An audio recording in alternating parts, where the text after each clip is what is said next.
अनादि शुद्ध ब्रह्म। अनादि शुद्ध ब्रह्म में स्पंदन की वजह से अनादि कल्पित प्रकृति में क्षोभ उत्पन्न होने से अनादि कल्पित प्रकृति अपने 3 गुणों में विभक्त हुई, सतोगुण, रजोगुण और तमोगुण। और जो सबसे प्रथम उत्पन्न हुआ वह था आकाश। आकाश से क्रमशः वायु, अग्नि, जल और पृथ्वी, जिन्हें हम पंच सूक्ष्म महाभूत कहते हैं, इन्हें तन्मात्रा भी कहते हैं।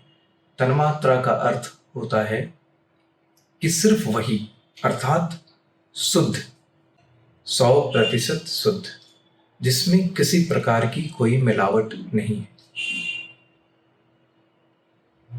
ये अपंचीकृत थे। अपंचीकृत को पहले भी हमने जाना है, और पंचीकरण क्या होता है इसको भी हमने जाना। इन्हीं पंच तत्वों से सृष्टि का निर्माण संभव हुआ। इन्हीं पंच तत्वों के सात्विक भाग से 5 ज्ञानेंद्रियां और अंतःकरण उत्पन्न हुआ। रजोगुण भाग से 5 कर्मेंद्रियां और 5 प्राण उत्पन्न हुए। और तमोगुण भाग से अर्थात तम प्रधान प्रकृति से स्थूल 5 महाभूत उत्पन्न हुए।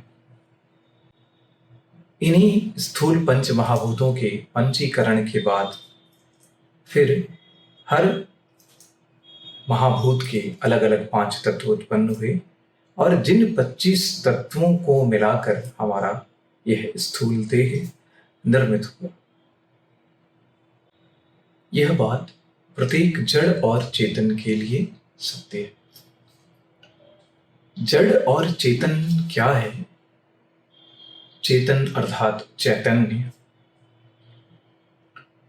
और चैतन्य कहने का अर्थ है कि वह जो अपने आप को जानता है, अपने स्वरूप को जानता है, वह जो सब कुछ जानता है और अपने आप के अलावा वह बाकी सभी दूसरों को जानता है। चैतन्य वह जिसमें कोई विकार उत्पन्न नहीं हो सकता, वह जो अविकारी है। जड़ अर्थात जो अपने आप को न जाने और दूसरों को भी न जाने,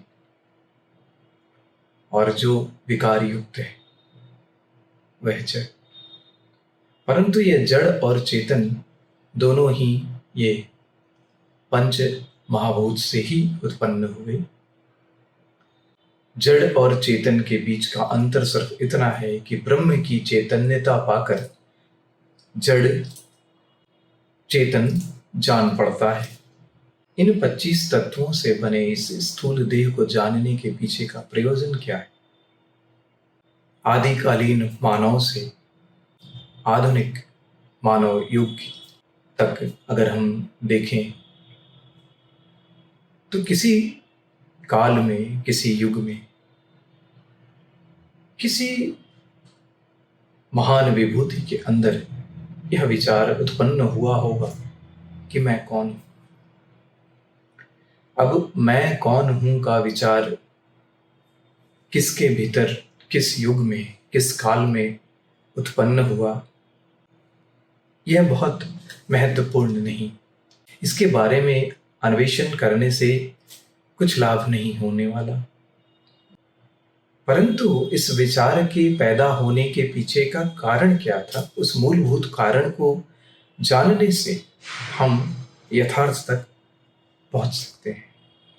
हमारे यथार्थ तक पहुंचने का मार्ग स्वतः खुलने लगता है। इस जगत प्रपंच में इस स्थूल देह की उपस्थिति को देखें तो इस स्थूल देह की 3 अवस्थाएं हैं: जागृत, स्वप्न और सुषुप्ति। जागृत अवस्था में हम बाह्य जगत को अपने स्थूल देह और अंतःकरण के माध्यम से परिचित हो पाते हैं। जागृत अवस्था में भी हमारे सामने, हमारे समक्ष एक संसार खड़ा होता है जिसमें क्षण प्रतिक्षण परिवर्तन आते हैं और उन परिवर्तनों को हमारा अंतःकरण पल प्रतिपल, क्षण प्रतिक्षण अनुभव करता रहता है। स्वप्न अवस्था में भी एक संसार खड़ा रहता है। वहां भी एक जगत का निर्माण हमारा मन कर चुका होता है और वह जगत भी, स्वप्नावस्था का संसार भी यथार्थ ही प्रतीत होता है। जैसे हम जागृत अवस्था में इस जगत प्रपंच का अनुभव करते हैं, इस संसार का अनुभव करते हैं, और यह जितना सत्य लगता है, स्वप्नावस्था में भी वह अंतःकरण द्वारा निर्मित संसार भी उतना ही सत्य लगता है। ये अलग बात है कि जब हम स्वप्नावस्था से वापस जागृत अवस्था में आते हैं, तब तत्क्षण ये मालूम हो जाता है कि वह संसार झूठा था, वह असत्य था। स्वप्नावस्था में यह स्थूल देह मिट चुका होता है, वह लीन हो जाता है और हमारा अंतःकरण एक नए जगत का निर्माण कर लेता है। उस नए जगत की आधार वही जागृत जगत की स्मृतियां होती हैं। परंतु एक अवस्था ऐसी भी है जहां यह स्थूल देह और अंतःकरण दोनों ही मिट चुका होता है, दोनों ही लीन हो गए होते हैं। वह अवस्था होती है गहरी निद्रा की। अब ये कैसे जान पाएंगे कि वह वहां पे अंतःकरण और स्थूल देह दोनों ही लीन हो गए, दोनों ही मिट चुके होते हैं? क्योंकि उस गहरी निद्रा में जब भी हम जाते हैं और गहरी निद्रा से उठने के पश्चात जो सबसे पहले ख्याल आता है कि वह क्या था, वहां क्या हुआ, यह मुझे याद नहीं। इसी को हम अज्ञान कहते हैं। वह एक ऐसी अवस्था थी जहां हम गए। उस अवस्था में जो सुख और आनंद था वह अनुभव रूप नहीं था, परंतु जागृत अवस्था में वापस आने पर सुसुप्ति काल की सुख और आनंद की स्मृतियां रहती हैं, जिसका अनुभव हमारा यह जागृत शरीर करता है। यह प्रमाण देता है कि वहां भी कोई है जो इस बात का अनुभव तो करता है, परंतु उस अज्ञान काल में वह बात याद नहीं रहती। हाँ, वह अनुभव रूप में नहीं होती। उस अज्ञान काल से बाहर वापस जागृत अवस्था में आने पर, हालांकि जागृत अवस्था भी अज्ञान काल ही है, क्योंकि यहां भी हम अपने आत्म स्वरूप से परिचित नहीं होते। तो इस जागृत अवस्था में आने पर भी हमारी स्मृतियां रहती हैं, उस सुख और आनंद की स्मृतियां रहती हैं जो बारंबार हमें इस बात का अनुभव कराती हैं कि एक सत्य है जो तीनों कालों में है। वह यथार्थ, वह सत्य जो तीनों कालों में मौजूद है, उसे ही शास्त्र ने समझने हेतु, जानने हेतु ब्रह्म का नाम दे दिया। हालांकि ये भी उपाधि है, वह किसी नाम से वर्णित नहीं हो सकता। वह अवाच्य है, अवचनीय है, जिसकी व्याख्या नहीं की जा सकती, क्योंकि वह अनुभव रूप नहीं। शास्त्र ने उसे, उस यथार्थ को, उस परम सत्य को ब्रह्म कहा और उसे ही सच्चित आनंद कहा, अर्थात सच्चिदानंद। इस सच्चिदानंद का अर्थ क्या है? सच्चिदानंद तीन शब्दों की संधि है, सत, चित और आनंद। सत अर्थात सत्य, चित अर्थात चैतन्य और आनंद परम सुख। सत्य को कैसे परिभाषित करेंगे? सत्य की परिभाषा शास्त्र ने बहुत ही अद्भुत तरीके से दी है। श्रुति, वेद, वेदांत कहते हैं सत्य वही है जो त्रय काल अवस्था में अबाधित है। अबाधित का अर्थ है वह जिसका बाध नहीं किया जा सकता, अर्थात जिसको मिटाया नहीं जा सकता, वह जो तीनों अवस्थाओं में मौजूद है, वह जिसका अस्तित्व तीनों अवस्थाओं में है।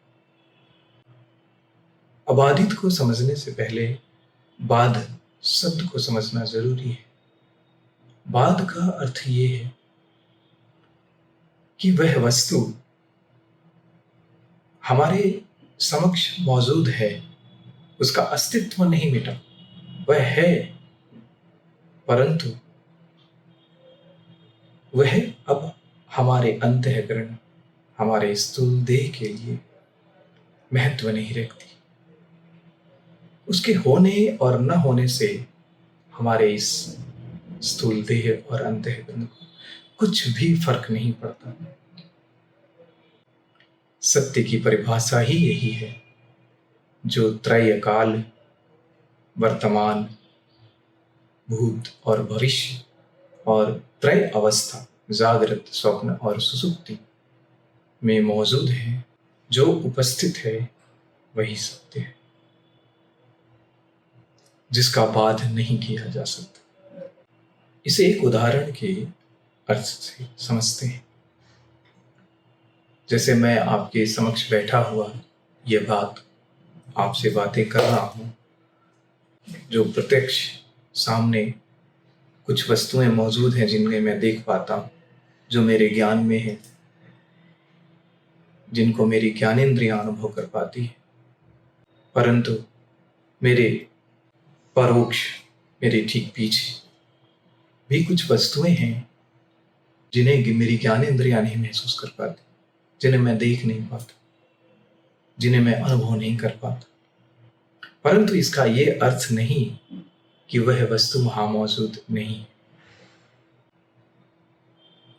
चूंकि वह मेरी ज्ञानेंद्रियों के अनुभव में नहीं है, इसलिए वह मुझे करीब करीब नहीं होने जैसी प्रतीत होती।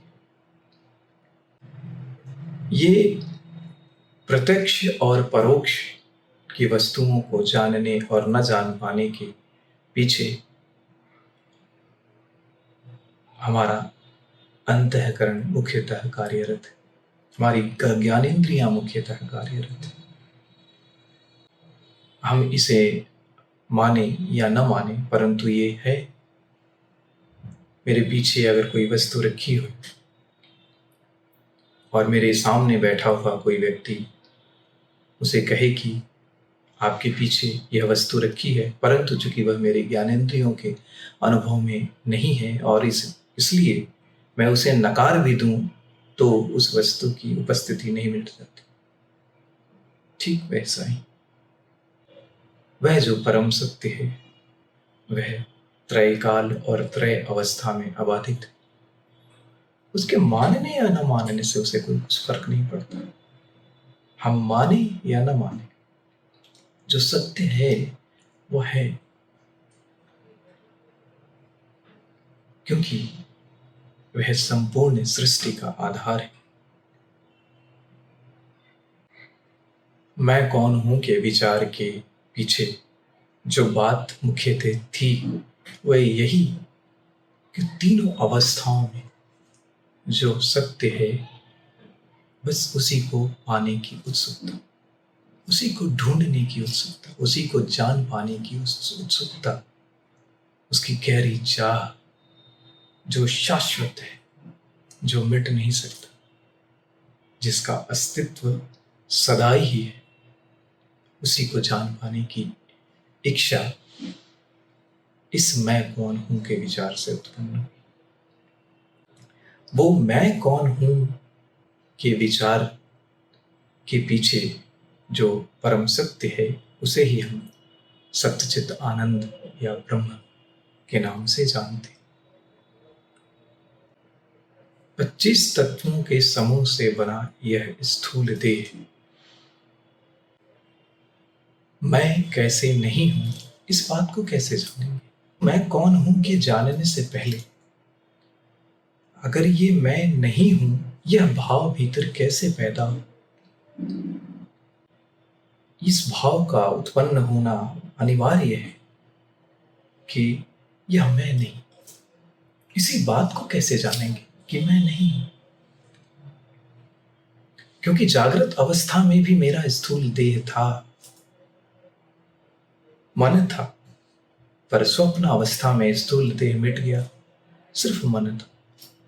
सुसुप्ति में देह और मन भी नहीं थे, तो कौन था? और वापस सुसुप्ति काल से बाहर जो हमें जागृत तक खींच कर ले आता है, वह कौन है? जो तीनों अवस्थाओं में उपस्थित है, जो तीनों अवस्थाओं में मौजूद है। तो यह स्थूल देह अगर मैं नहीं, यह भाव किस प्रकार उत्पन्न हो? इसी भाव को जानने, अपने भीतर प्रगाढ़ रूप में स्थिर करने के लिए ही यह 25 तत्वों को जानने का प्रयोजन है। इसको इस प्रकार समझते हैं। अब अगर हमें किसी खास मंजिल तक पहुंचना हो, तो उस यात्रा की शुरुआत कहीं से करनी पड़ती है। एक जगह से दूसरे जगह तक पहुंचने की शुरुआत एक के लिए एक स्थान निश्चित होता है और हमने तय किया होता है कि हमारी मंजिल कहाँ है, वो यात्रा करनी पड़ती है। मंजिल तक सीधे नहीं पहुंचा जा सकता।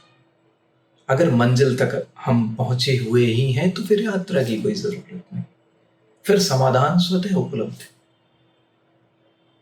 परंतु हमें अगर बाहर से भीतर की तरफ यात्रा करनी है तो हमें शुरुआत भी बाहर से करनी होगी। हम सीधे सीधे भीतर नहीं पहुंच सकते। यात्रा की शुरुआत जब हम बाहर से करेंगे तो धीरे धीरे अपने भीतर तक, उस शाश्वत तक पहुंच जाएंगे। हमारा ये शरीर पंच कोशों से बना है। अन्नमय कोश, प्राणमय कोश, मनोमय कोश, विज्ञानमय कोश और आनंदमय कोश।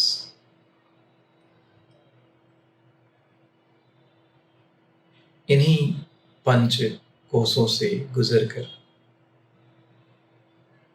इनकी यात्रा कर, अर्थात स्थूल देह से अंदर की ओर, सूक्ष्मता की ओर यात्रा कर हम अपने शाश्वत को, स्वयं को, उस मैं को जान सकते हैं। शुरुआत स्थूल देह से ही करनी पड़ेगी।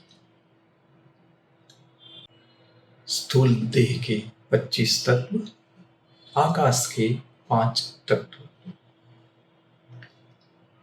यह शोक, काम, क्रोध, मोह और भय मैं नहीं और मेरा नहीं। यह शोक, काम, क्रोध, मोह और भय जब उपस्थित है तब भी मैं हूं, और इनके अभाव का भी दृष्टा मैं हूं।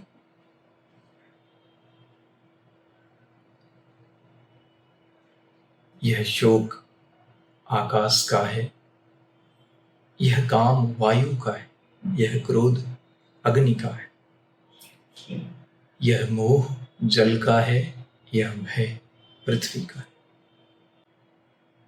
आकाश के ये 5 तत्व मैं नहीं और मेरा नहीं, मैं सिर्फ इनका दृष्टा।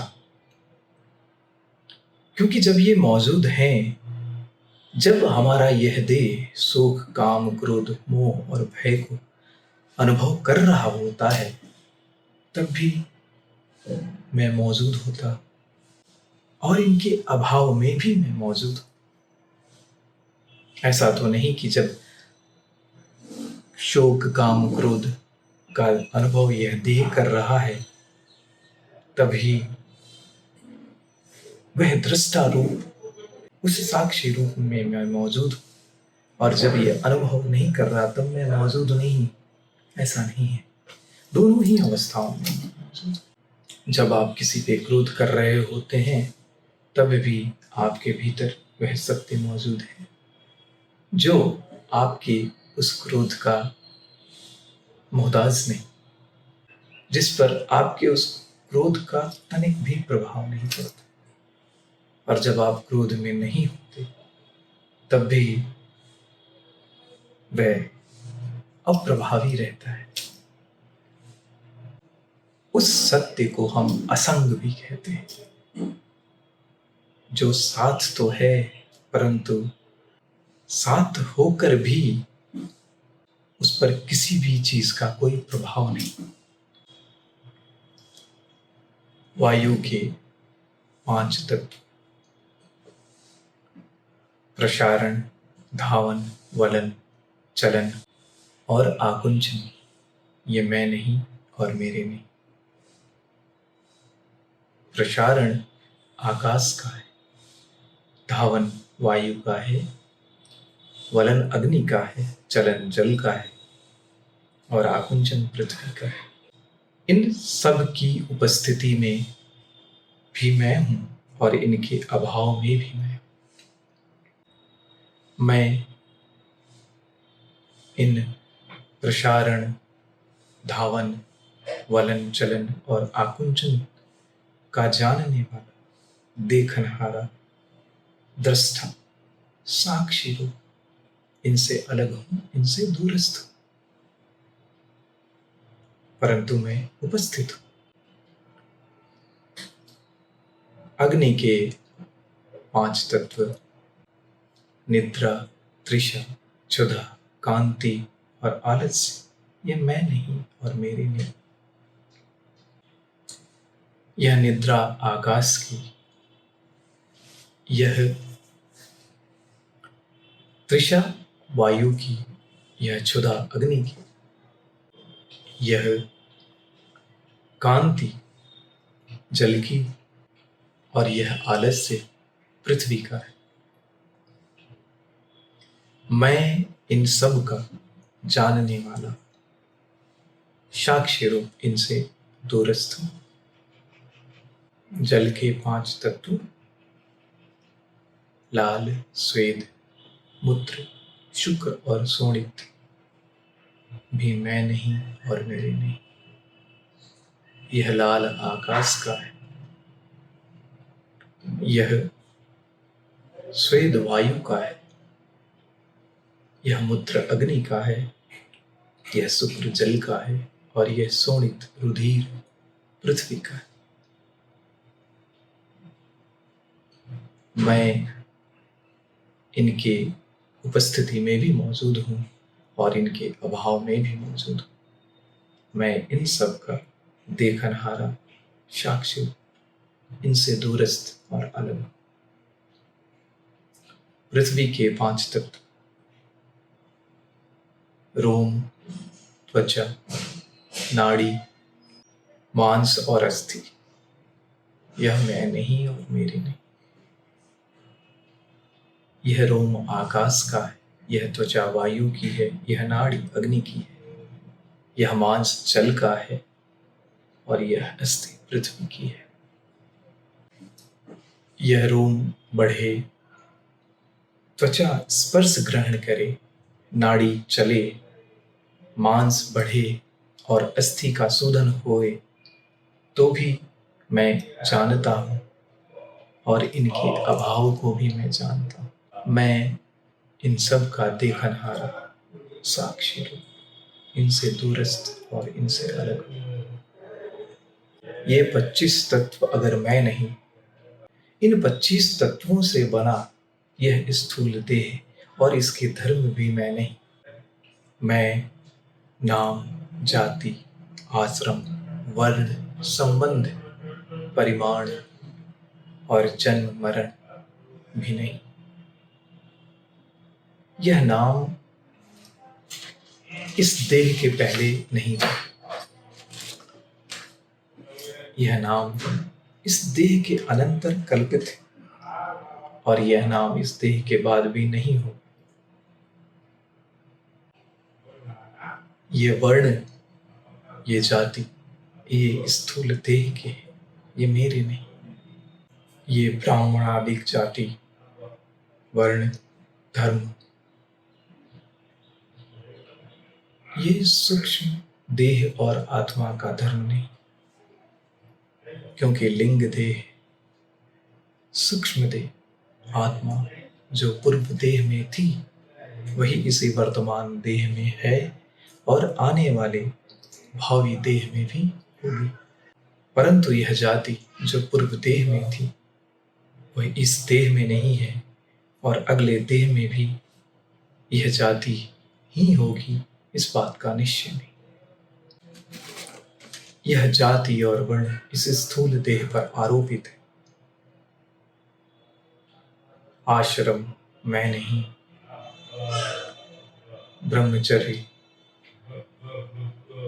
गृहस्थ, वानप्रस्थ और संन्यास, ये 4 आश्रम भिन्न भिन्न कर्म करवाने के लिए स्थूल देह पर आरोपित है। इस जीवन को गति देने के लिए, इस जीवन को चलायमान रखने के लिए इस स्थूल देह पर आरोपित है। यह आश्रम मैं नहीं और मेरे नहीं, वर्ण, नाम और रंग भी मैं नहीं और मेरे नहीं। वर्ण, रंग जो इस स्थूल देह में दिखता है, जो प्रत्यक्ष दिखता है, वह स्थूल देह में नहीं। इस स्थूल देह के संबंध पिता, पुत्र, पत्नी, माता, पिता, मित्र, यह भी मैं नहीं, क्योंकि जो संबंध पूर्व देह में थे वह इस देह में नहीं और अगले देह में वही संबंध होंगे, इस बात का निश्चय नहीं। इस देह के परिमाण, आकार, मोटा, पतला, ये मैं नहीं।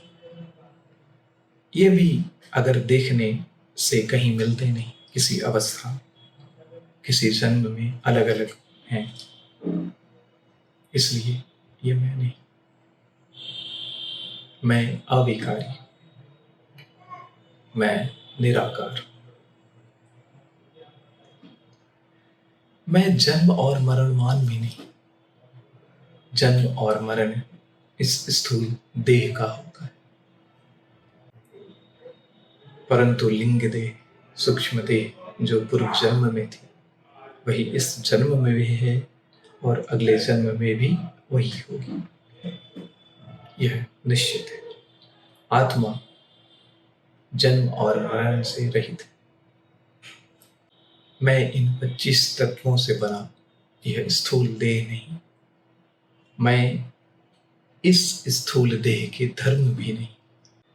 स्थूल देह जिनसे प्रभावित है, जिन 6 विकारों से ग्रसित है, वह भी मैं नहीं। जायते, अस्ति, वर्धते, विपरिणमते, अपक्षीयते और नश्यति, इन 6 विकारों से मैं मुक्त हूँ।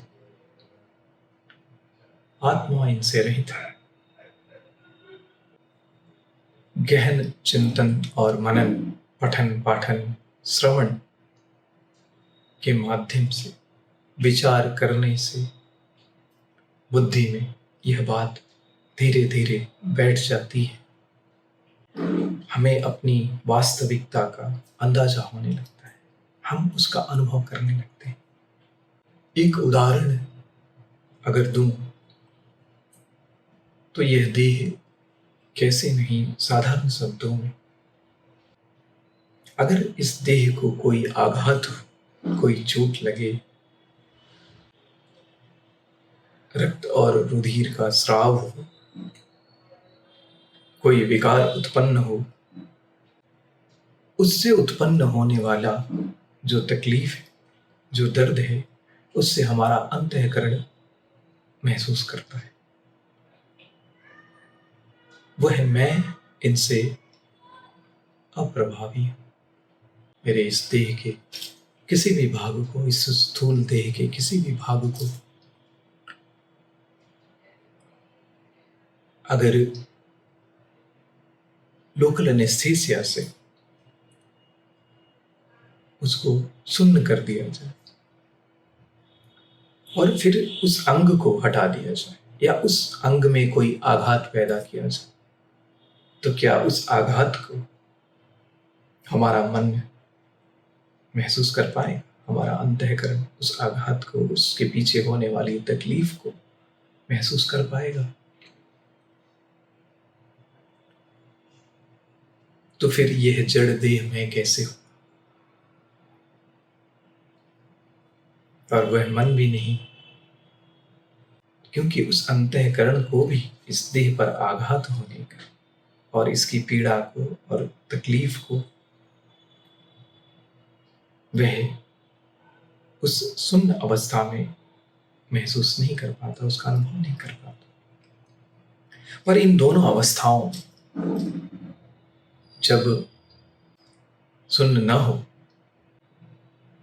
और उस वक्त जो आघात पैदा हो और उससे उत्पन्न होने वाली जो पीड़ा और तकलीफ होती है, और सुन्न अवस्था में भी जो आघात पैदा होता है और उससे उत्पन्न होने वाली पीड़ा और दुख को हम अनुभव नहीं कर पाते।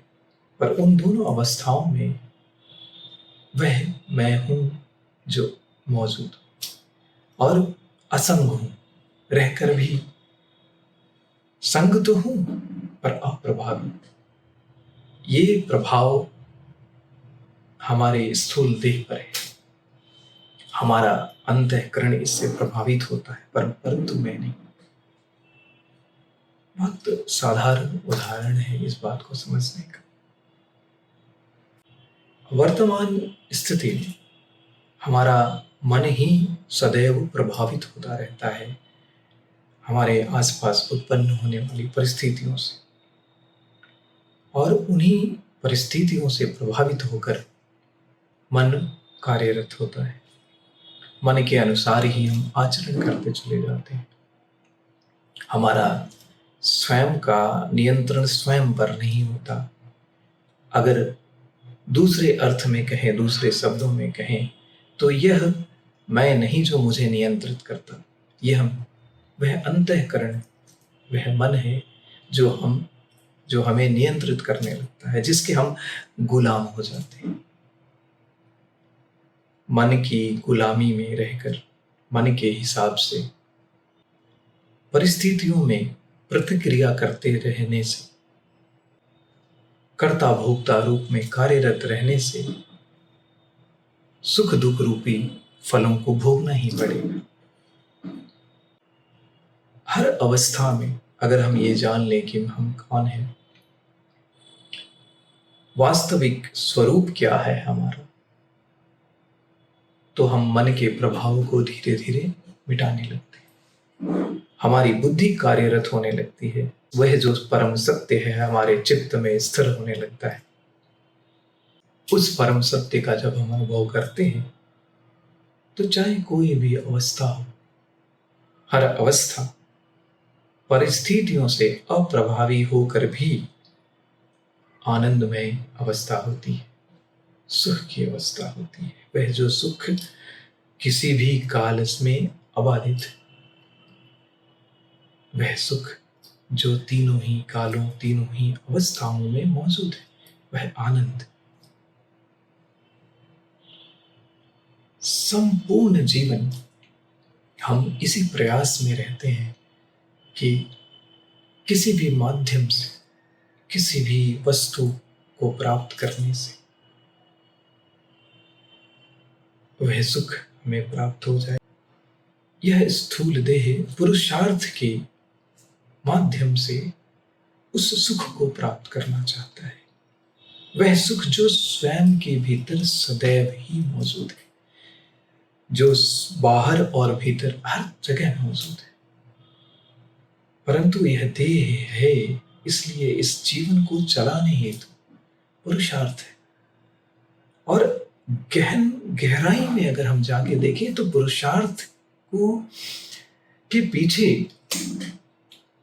जो प्राप्ति की जो इच्छा होती है वह सुख की होती है। हम कुछ भी काम करें, कोई भी कार्य करें, उसके पीछे हमारी जो गहरी इच्छा होती है कि हमें उससे आनंद मिले, हम उससे सुख का अनुभव करें। क्यों? क्योंकि ये हमारे उस वास्तविकता का जो मैं हूँ भीतर, जो मैं हूँ वास्तविक स्वरूप जो मेरा है, यह उसका धर्म है। सच्चित आनंद ही उसका धर्म है। इसलिए हमारा यह देह बारंबार पुनः पुनः उस सुख को ढूंढता है और उस सुख की प्राप्ति की कामना हेतु अन्य पुरुषार्थों को करता रहता है। इन पुरुषार्थों को कर चुकने के बावजूद भी वह सुख टिकता नहीं, क्योंकि जिस सुख को हम प्राप्त करते हैं, किसी भी वस्तु को प्राप्त कर उसकी अप्राप्ति, उसका अभाव फिर हमें दुख की ओर ले जाता है। बाह्य जगत में जो सुख हम ढूंढते हैं वह क्षणिक है, क्योंकि बाह्य जगत ही क्षणिक है। बाह्य जगत यथार्थ नहीं है। अगर यह बाह्य जगत जागृत अवस्था में भी है, परंतु हमारे लिए अप्रभावी है। जैसे मैं भीतर इस देह के असंग होकर अप्रभावी हूं, तो वह आनंद की अवस्था जो सुसुप्ति में अनुभव होती है और जिसकी स्मृति का अनुभव हमारी यह जागृत अवस्था करती है, वह तीनों ही अवस्थाओं में मौजूद होगी। इस मैं कौन हूं के जानने के पीछे का प्रयोजन ही इतना है कि वह सुख जो हम व्यर्थ कार्यों, उचित अनुचित कार्यों में ढूंढते रहते हैं, क्रियाओं के माध्यम से जिन्हें ढूंढते रहते हैं, वह सुख, इस बात का एहसास हो जाए कि वह सुख बाहर नहीं, वह इस क्षणिकताओं में नहीं, वह परम सुख, वह शाश्वत सुख तो कहीं भीतर ही मौजूद है।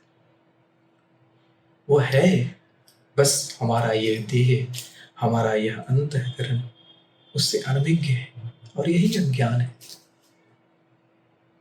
इस मैं कौन हूं के विचार का अन्वेषण हमारी अज्ञानता को मिटा देता है। इस बात का अनुभव कि मैं कौन हूं का ज्ञान होते ही वह शाश्वत सुख, वह परम सुख उपलब्ध हो जाता है।